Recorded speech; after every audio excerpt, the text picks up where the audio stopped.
All right, so good afternoon, dear students. This lecture is on the anatomy of urethra. I will be talking about the male urethra and female urethra. In urinary system, already we have studied the kidney, ureter, urinary bladder. In gross anatomy, I'll be talking about the male and female urethra.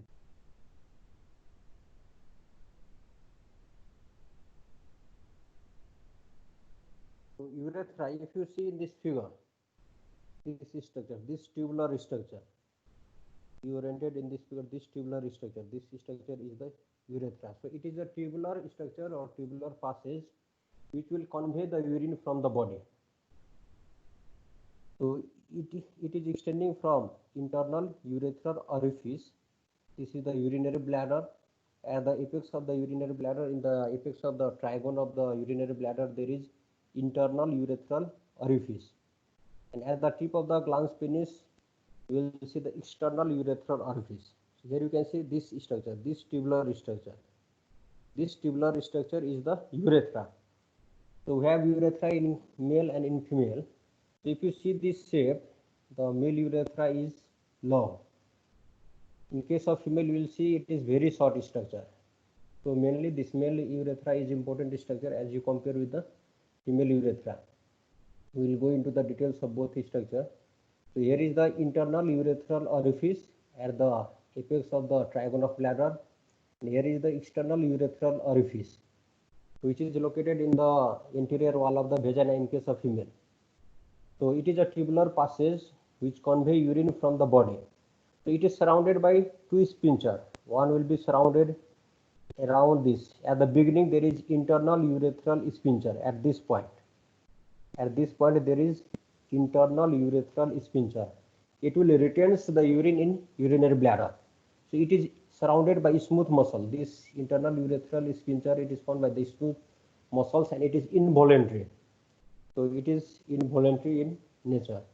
Whereas external urethral sphincter will be surrounding here. At the membranous urethra, there is external urethral sphincter that is formed by the skeletal muscle. It provides voluntary control over voiding of the urine. So it is under voluntary control. External urethral sphincter, it is formed by the skeletal muscles and it will under the voluntary control over voiding of the urine. So these two structures. This is your male urethra. This is the female urethra. In this figure also you can see this tubular structure is the male urethra. The most of the part of the male urethra, it is located in the penis. We will again see after a while. So this is located in the penis. In case of female urethra, it is extending from the apex of the trigone of the bladder up to the anterior wall of vagina.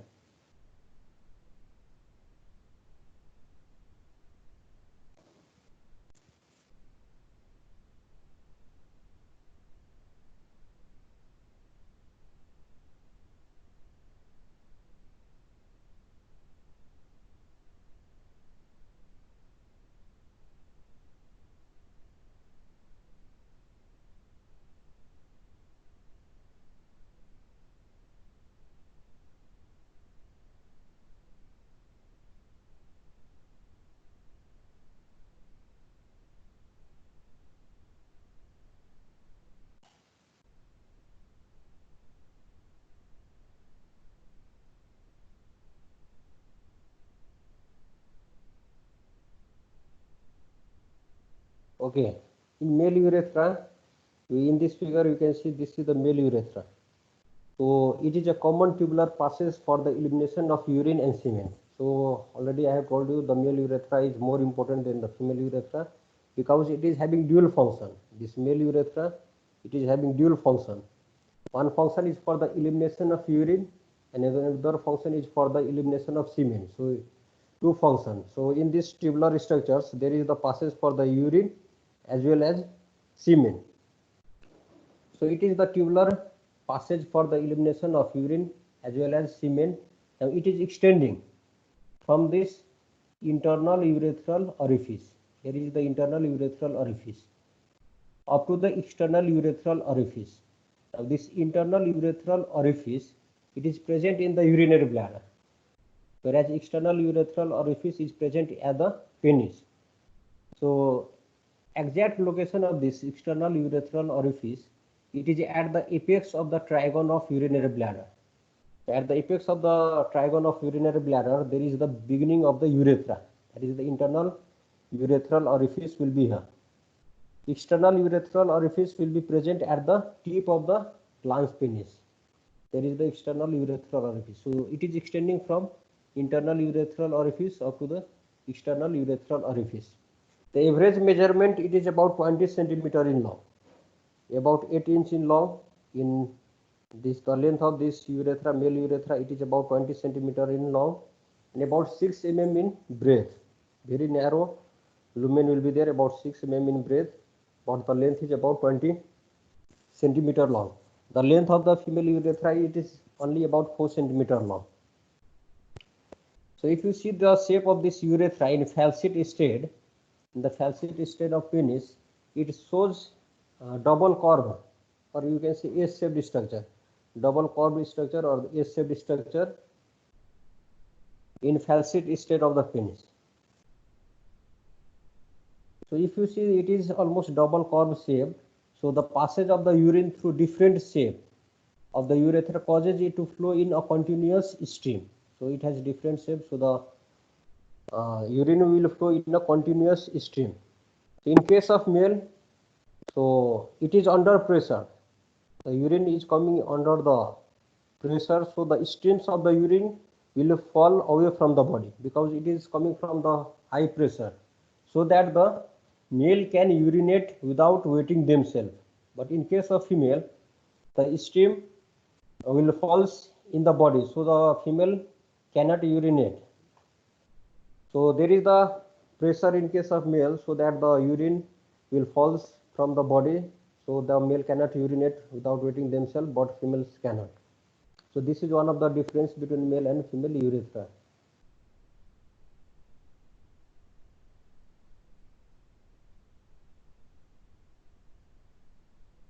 So this urethra, it is divided into 4 parts. We will see the subdivision of urethra. There are 4 parts present in this urethra. So in this section, in this coronal section, here you can see D-oriented. This is the urinary bladder. Here is the internal urethral orifice. This structure is the prostate gland. And this structure is the penis. In penis, you will see corpora cavernosa. These structures, these are the corpora cavernosa and corpora spongiosum, this structure. So this tubular passage is the urethra. So it is extending from this urinary bladder to the tip of the glans. It is the tip of the glans penis. So this tubular structure is the urethra, and this urethra is divided into 4 parts. So from proximal to distal.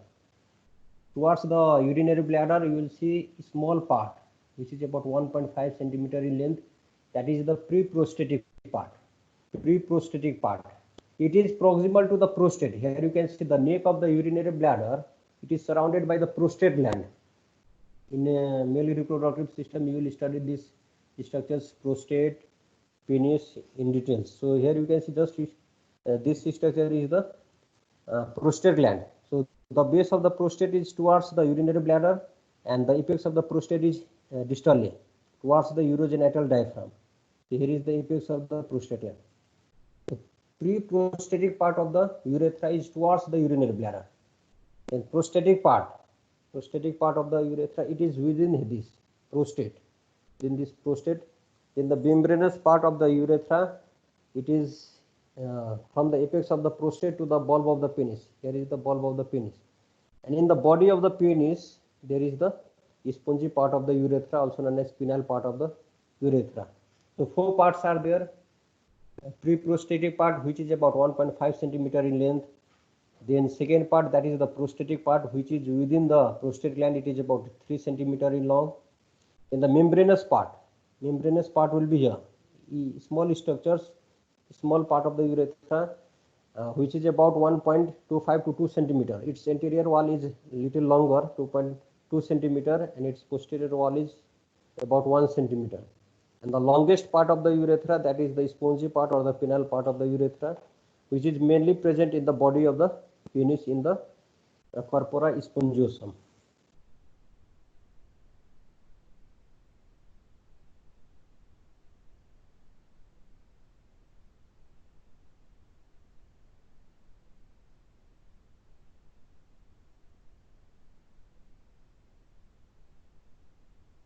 I will go into the details of all these parts one by one. So first part will be the pre-prostatic part, which is about 1.5 centimeter in length.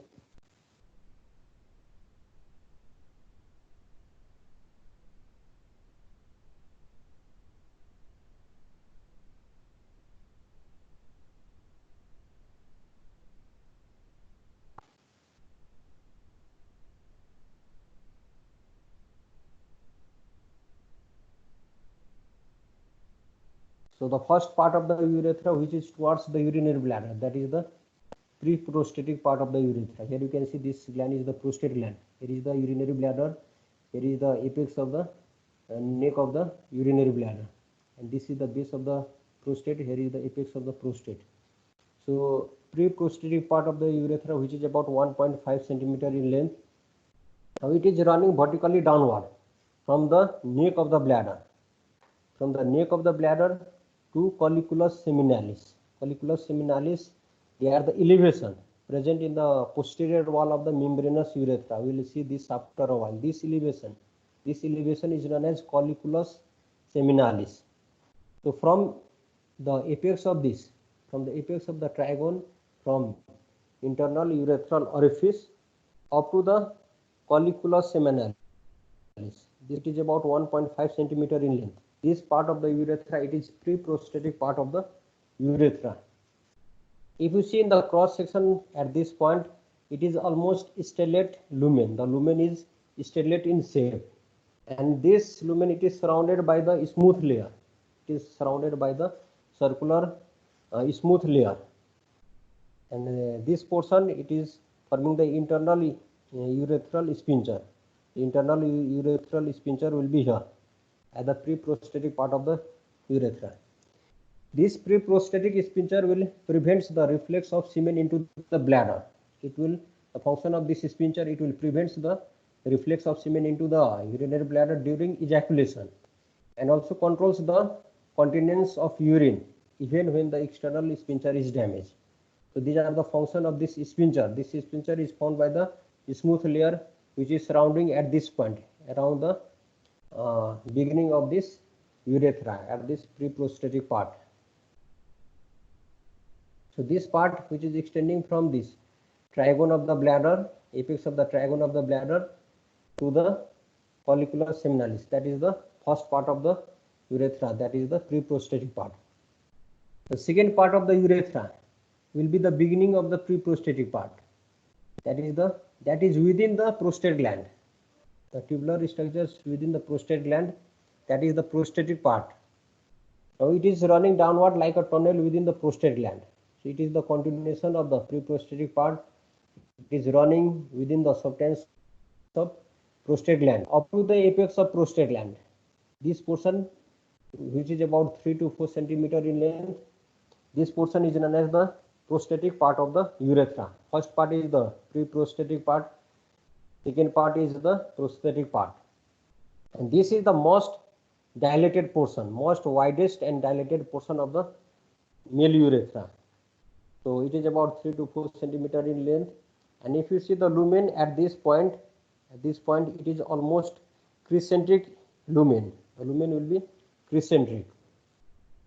Now if you see in this, in the coronal section of this prostate, if you see open the prostate, this gland is the prostate gland, and this tubular structure is the second part of the urethra, that is the prostatic part.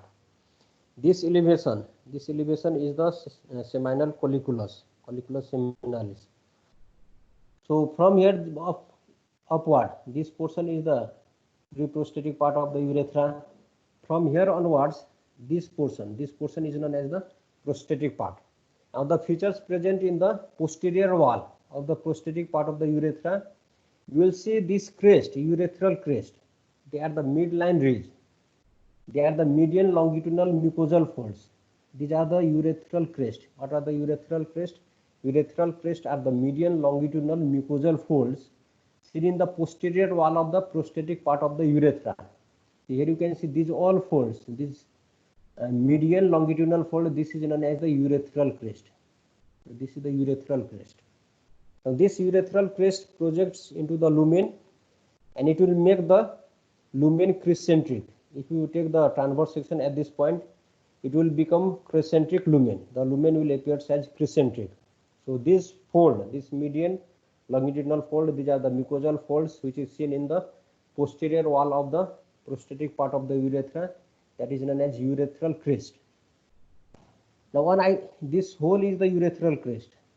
This hole is the urethral crest. Then on either side you will see mucous gutter. On either side of this urethral crest you can see these mucous gutters. These are the mucous gutters, or you can say shallow depression on either side of the urethral crest. On either side of the urethral crest there is the shallow depression or gutters, that is known as prostatic sinus. Here you can see this shallow groove. This is the prostatic sinus. In this prostatic sinus, prostatic ducts, which is about 50 to 20 prostatic ducts will open here in this prostatic sinus. Again I will repeat, there is in the posterior wall of this prostatic part of the urethra, there is the median longitudinal mucosal folds. This is the median longitudinal mucosal folds, that is known as urethral crest. In the midline there is elevation, that is known as colliculus seminalis, we will study after a while. So this longitudinal fold, that is the urethral crest. They are the mucosal folds. It is formed by the trigonal muscle. This is formed by the trigonal muscles. Then on either side of this urethral crest, mucosal folds, there is the shallow depression, or you can say gutter-shaped structures, that is known as prostatic sinus. And in this prostatic sinus, here you can see this is the prostatic sinus on both sides. There is the opening of prostatic ducts. The prostate gland has prostatic duct which is about 15 to 20 in number. So these prostatic ducts will open here in the prostatic sinus.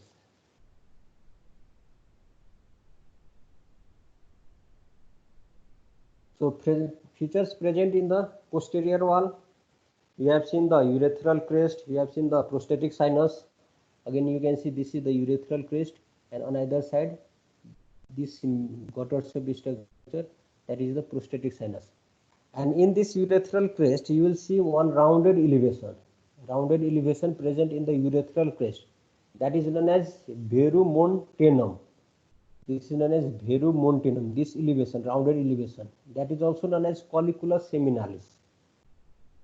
Verumontanum or colliculus seminalis, that is the rounded elevation which is present in the middle of the urethral crest. This is the median longitudinal fold present in the posterior wall. In the urethral crest there is rounded elevation. This rounded elevation, this is known as colliculus seminalis. That is the colliculus seminalis. In this colliculus seminalis, this rounded elevation is the colliculus seminalis which is present in the middle of the urethral crest. Again in this colliculus seminalis, three openings are there. In this figure you can see three openings. One will be the large opening and two are the small openings. So this large opening, that is the prostatic utricle. This large opening is the prostatic utricle, and below and on either side there are small openings. They are the ejaculatory ducts. And we will see these two openings. So the large opening, that is the prostatic utricle. It is a cul-de-sac. This structure, this is a cul-de-sac which is about 6 mm long. If you see this structure, it is about 6 mm long. It will run upward and backward. So this view we are seeing the interior view. This gland is the prostate gland, and these features are seen on the posterior wall of the second part of the urethra, that is the prostatic part of the urethra. This elevation is the colliculus seminalis. In colliculus seminalis, three openings are there. One for the prostatic utricle, this opening is for the prostatic utricle, and on either side there is the ejaculatory duct. This prostatic utricle, it is a cul-de-sac. It is running upward and backward in the prostate, in the substance of prostate, in the median lobe. So in the median portion of the prostate there is the median lobe. So the walls are composed of fibrous tissue, muscle fibers and mucous membrane. The wall of this prostatic utricle, there is fibrous tissue is there, muscle fibers and mucous membrane is present there. And small glands, small mucous glands will open here in this prostatic utricle. And on either side of this, there are the two openings for the ejaculatory duct. These are the ejaculatory ducts. So it is about 2 cm long. This ejaculatory duct, they are about 2 cm long, and it is formed by union of vas deferens and seminal vesicle. In MRS, male reproductive system, you will study the vas deferens or ductus deferens, both are the same thing, and seminal vesicle. So seminal vesicle and vas deferens both will unite to form the ejaculatory duct. So here is the opening of the ejaculatory duct. So in the posterior aspect, in the posterior wall of the prostatic part of the urethra, there is the urethral crest, then there is the prostatic sinuses, there is the rounded elevation, that is the colliculus seminalis. In the colliculus seminalis, there is the prostatic utricle and the opening of the ejaculatory duct. So these are the features seen in the second part of the urethra. In the prostatic part of the urethra, if you see in this transverse section of the prostate gland, you can see this structure. This structure is the urethra. That is the prostatic part of the urethra. So be oriented, this is the interior view. This is the posterior view. And these are the lateral view, right lateral view. And this is the left lateral view. So what are the structures related to this part of the urethra? So interiorly, there is the isthmus of the prostate gland. Prostate gland is surrounding whole this second part of the urethra. So interiorly, there is the isthmus of the prostate gland. On either side, lateral lobe. On either side, the lateral lobe of the prostate gland. Behind, there is the median lobe and the lateral lobe. Lateral lobe also known as the posterior lobe. So in the upper part, there will be the median lobe of the prostate gland. And in the lower part, there will be the posterior lobe of the this prostate gland. So prostate gland is surrounding the whole prostatic urethra. In the interior aspect, there is the isthmus of the prostate gland. On either side, there is the lateral lobe of the prostate gland. Posteriorly, there is the, in the lower part, posterior lobe, and in the upper part, there is the median lobe of the prostate gland. So at least you have to remember the second part of the urethra, it is surrounded by the prostate gland. In third part of the urethra, that is the membranous part. Now see this portion, again a small portion it is here. So it is the shortest part. This portion is the shortest part. It is the continuation of the prostatic part of the urethra from the apex of the prostate, from the apex of the prostate to the bulb of the penis. This portion of the urethra, that is the 1.5 centimeter long shortest part of the urethra, that is the membranous part of the urethra. Here you can see here. This is at this point, here is the apex of the prostate. This gland is the prostate gland. This is the prostatic part of the urethra. At this level, here is the apex of the prostate. So from the apex of the prostate up to the bulb of the penis, this portion of the urethra is the membranous part of the urethra. So it is the second narrowest part of the urethra after external urethral orifice. External urethral orifice, it is about 5 mm in diameter. So this is the narrowest part of the urethra. At this portion, this is the narrowest part of the urethra, and it is about 5 mm in diameter. So this is the second narrowest. First narrowest is here. It is about 4 mm. 4 mm is here at the external urethral orifice. The diameter is about 4 mm. At this point, at the membranous part, the diameter is about 5 mm. So it is running here. Now see here, it is running downward. It is coursing downward and forward. It is running downward and forward from the apex of the prostate to the bulb of the penis. It is running from the apex of the prostate to the bulb of the penis. This structure, this is the bulb of the penis. This is the body of the penis, and this structure is the glans penis. So from the apex of the prostate to the bulb of the penis, this portion is the membranous part of the urethra.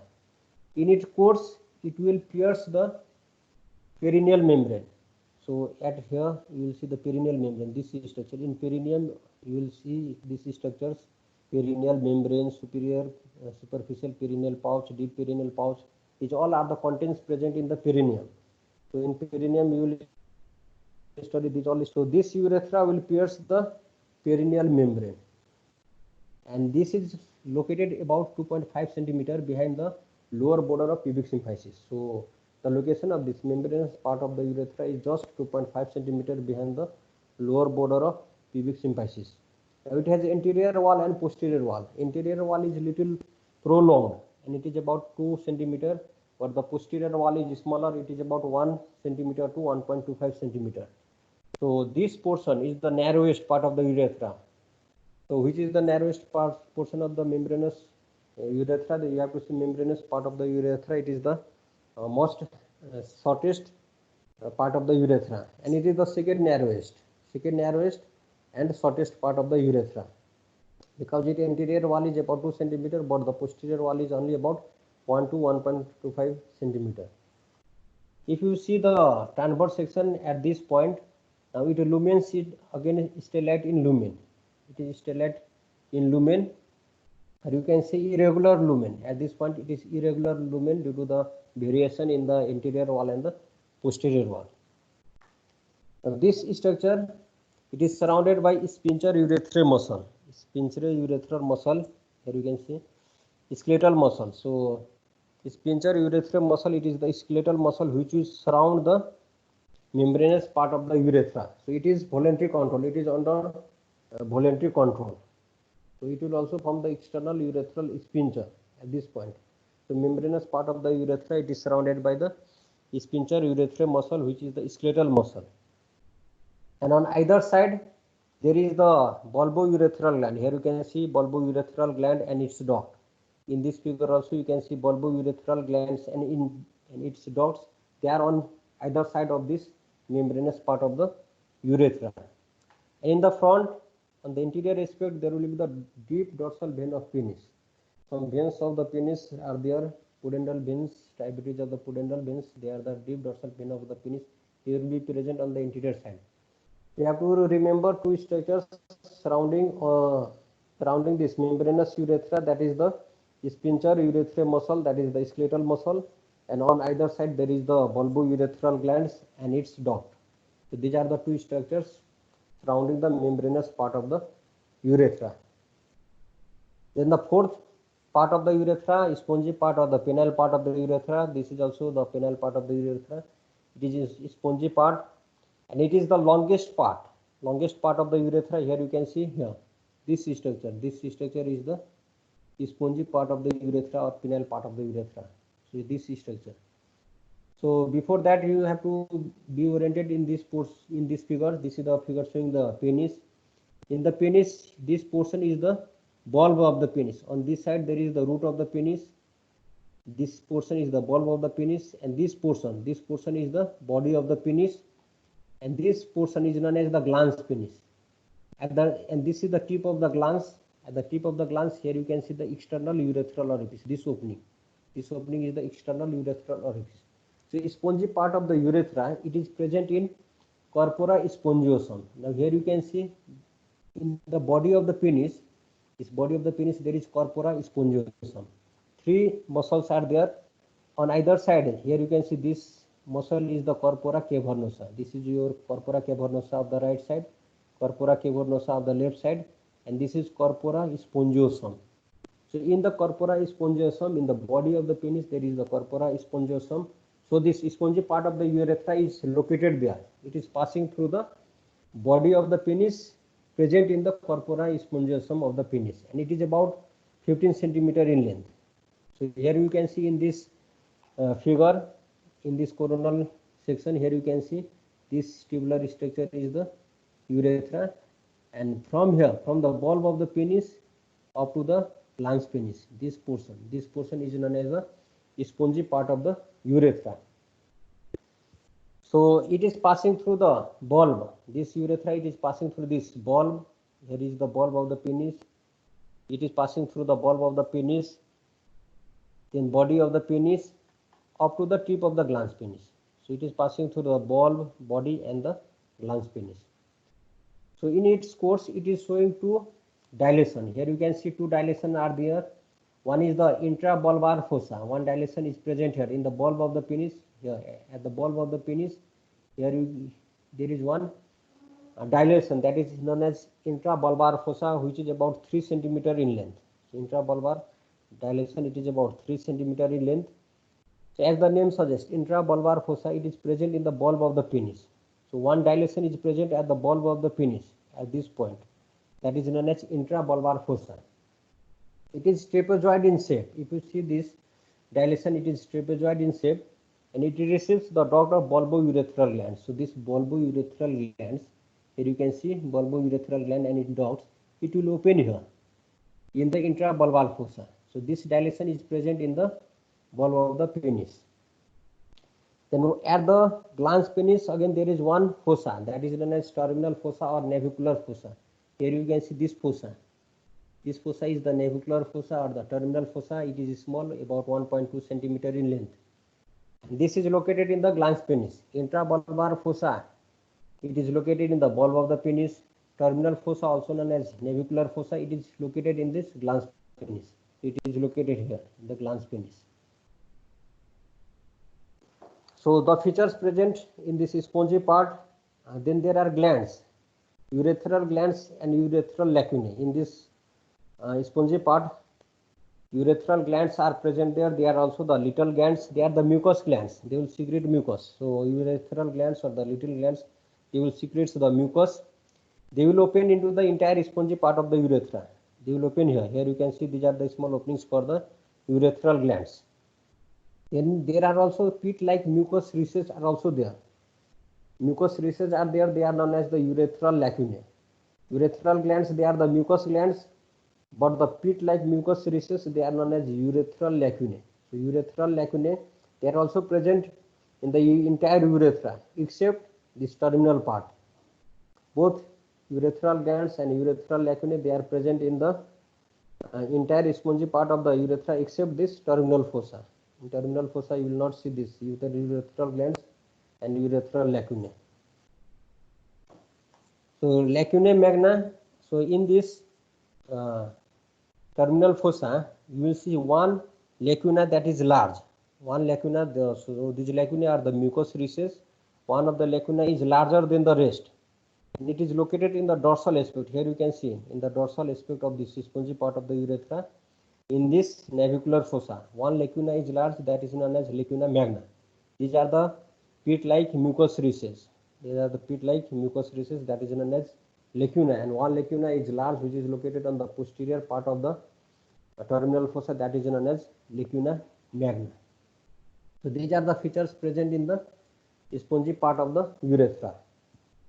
Coming to the lumen on the cross section of this urethra, here you can see that there are different shape of the lumen. In this cross section, the pre-prostatic part of the urethra, if you will see, that is stellate in lumen.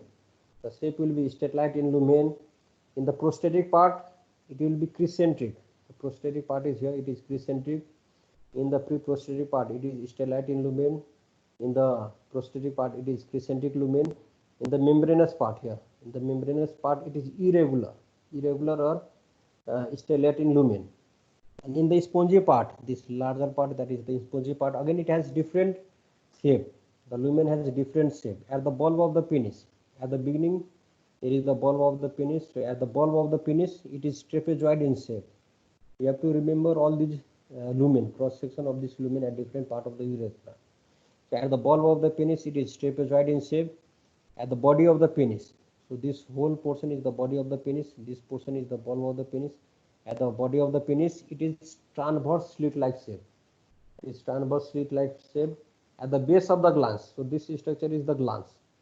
So this structure is the glans penis. So at the base of the glans, it is inverted T shaped. It is inverted T shaped. At the external urethral orifice, it is sagittal slit shape. It is about sagittal slit shape. So why this lumen has significance?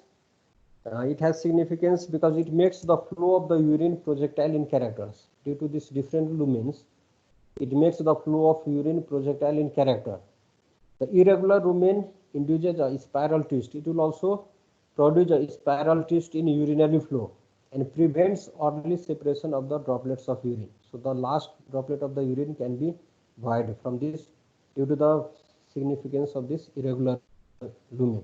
So these are the two important points, significance of this irregular lumen. Then in the sphincters of the urethra, two sphincters are there, internal sphincter and external sphincter. Internal sphincter, that is also known as sphincter vesicae. Internal sphincter is sphincter vesicae. It is the smooth muscle which is surrounding the internal urethral orifice, and this sphincter is involuntary. Internal sphincter is involuntary. It is formed by the smooth muscle, circular smooth muscles which is surrounding the internal urethral orifice. We have another sphincter, external sphincter, which is surrounding the membranous part of the urethra. So it is voluntary. It is voluntary and it is derived from sphincter urethral muscle. So it is voluntary muscles. It is derived from sphincter urethral muscles, and this sphincter will surround around the membranous urethra. Two sphincter, internal sphincter, it is surrounding the internal urethral orifice, whereas external sphincter, it will surround around the membranous urethra. So two sphincters are there in the urethra. Coming to the arterial supply, the urethra is getting its blood supply by the branches of the internal iliac artery. Internal iliac artery will give inferior vesical artery, medial erector, internal pudendal arteries. These are the branches of the internal iliac artery. Veins will correspond to the artery, and it will drain into the internal iliac vein.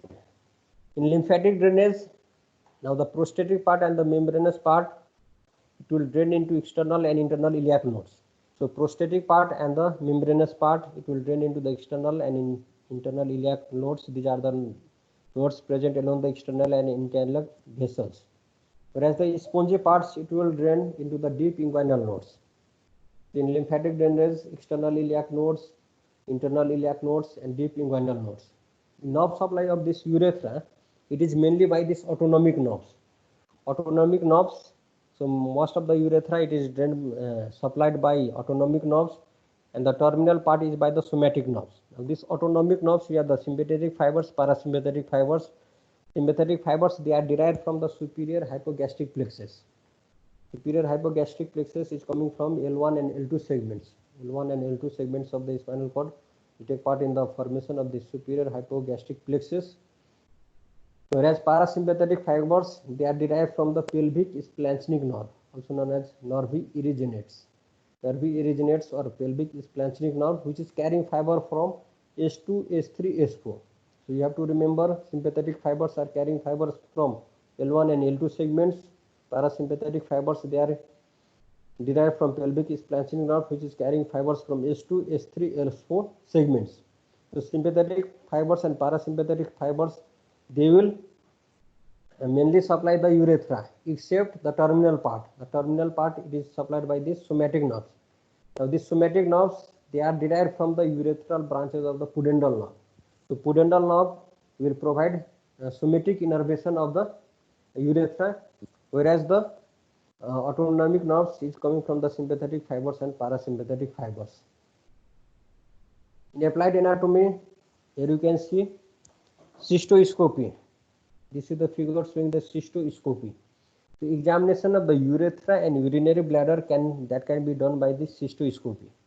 Cystoscopy, the tubular endoscope is inserted through the urethra. So if there is any tumor in the urethra or even in the urinary bladder, it can be removed. In inflammation of the urethra, that is known as urethritis. Urethritis, that is the inflammation of the urethra. So you have to remember few applied aspects of the urethra. There is two important anomalies, epispadiasis and hypospadiasis. Here you can see hypospadiasis and epispadiasis. As the name suggests, epispadiasis means the urethra will open on the dorsum of the penis. It is opening on the above. Hypospadiasis, it is the common anomaly in which the urethra will open on the under surface of penis. In the under surface of the penis, in the ventral aspect, there is the opening that is known as hypospadiasis.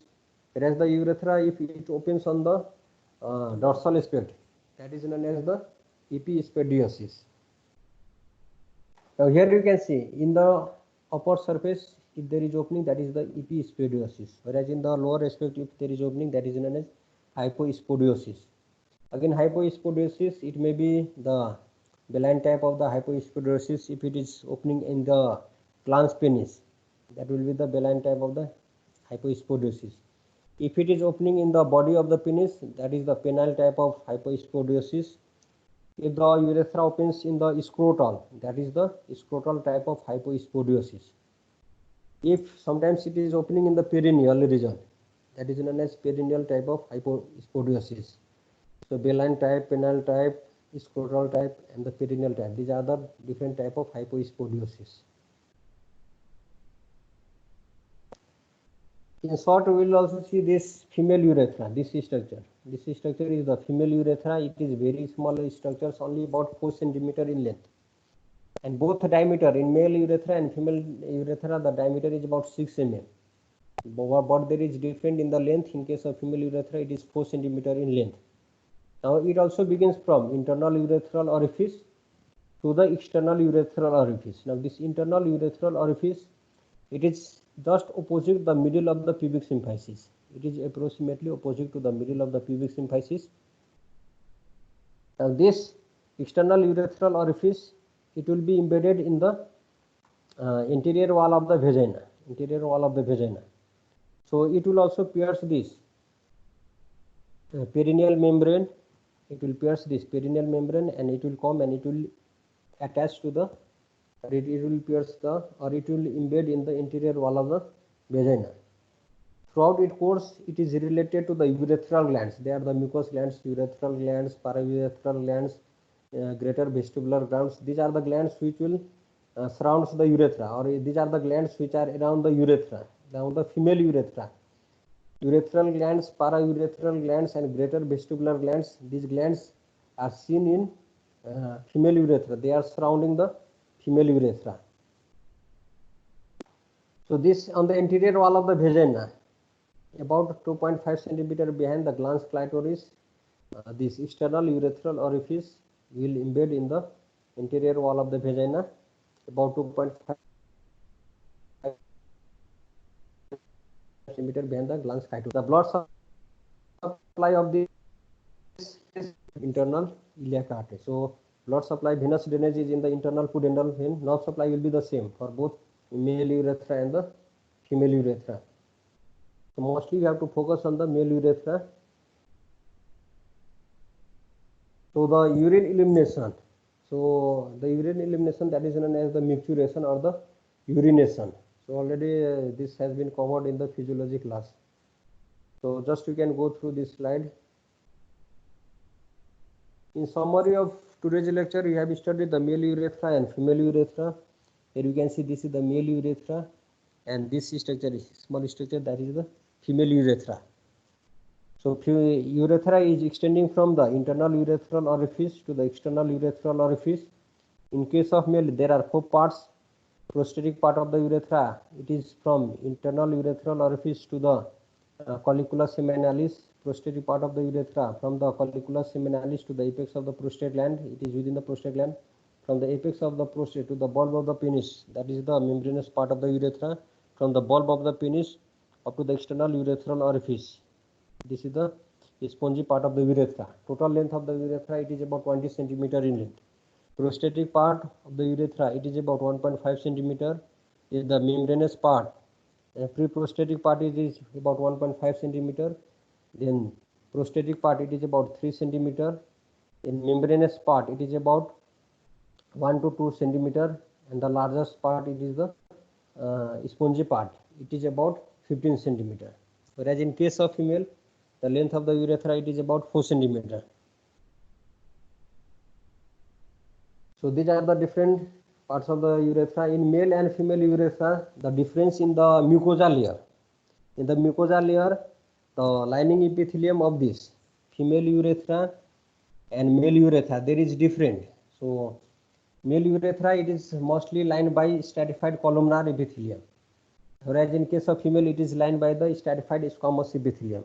So lining epithelium of male urethra, again you will study in this histology class. There is the difference in the mucosa of this male urethra and female urethra. The mucous membrane, mostly the male urethra, it is lined by the stratified columnar epithelium, whereas in case of female urethra, it is mostly lined by the stratified squamous epithelium, non-keratinized. There are other difference between male urethra and female urethra also, in case of length and in case of openings.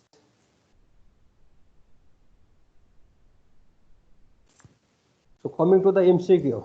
So just all of you unmute your mic to answer this MCQ. So out of 7 MCQ, we will discuss this 4 MCQ, and the rest 5, 6 and 7 MCQ is homework for you.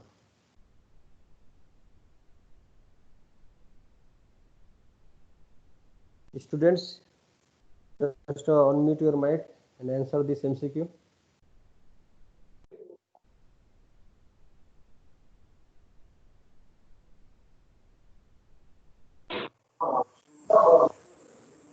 So anatomically, male urethra can be divided into 4 parts are there. 4 parts. Four parts. So pre-prosthetic part, prosthetic part, membranous part, and the spongy part. So the correct answer will be the C. Second, what is the shape of the prosthetic part of urethral lumen on cross section? What is the different shape? You have to remember the different shape. Crescentic. This is the prosthetic part. So inverted T-shaped, transverse or trapezoid, it is seen in the spongy part of the urethra, whereas this crescentic shape is seen in the prosthetic part of the urethra. So the shape of the prosthetic part of the urethra is crescentic shape. The male urethra is longer than female. So what will be the answer for this MCQ? B, 15 centimeters. So the average length will be about 15 centimeter to 20 centimeter. So male urethra is approximately 15 to 20. Female urethra length is about, what is the length for female urethra? 4 centimeter. Option are 4 centimeter, 2 centimeter, 6 centimeter. So 4 centimeter is the correct answer. So female urethra is about 4 centimeter, and the rest of this MCQ 5, 6, 7, this is homework for you. So you have to go through this MCQ, and you will be submitting the answer of this MCQ by tomorrow evening. So that will brings the end of the lecture on anatomy of urethra, male and female urethra. Thank you, class.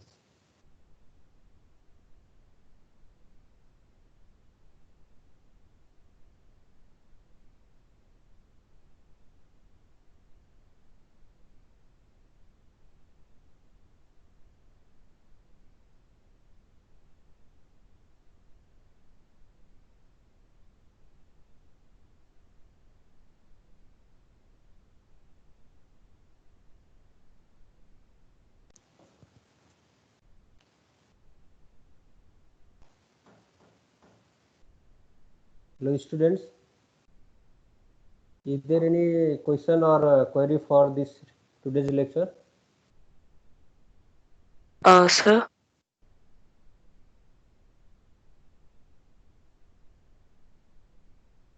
Excuse me, sir. Hello. Yes. Sir, attendance. Okay. All right. I will download the attendance. So you have to go through the male urethra. It is important structure. So we will end today's lecture here only. Thank you, class.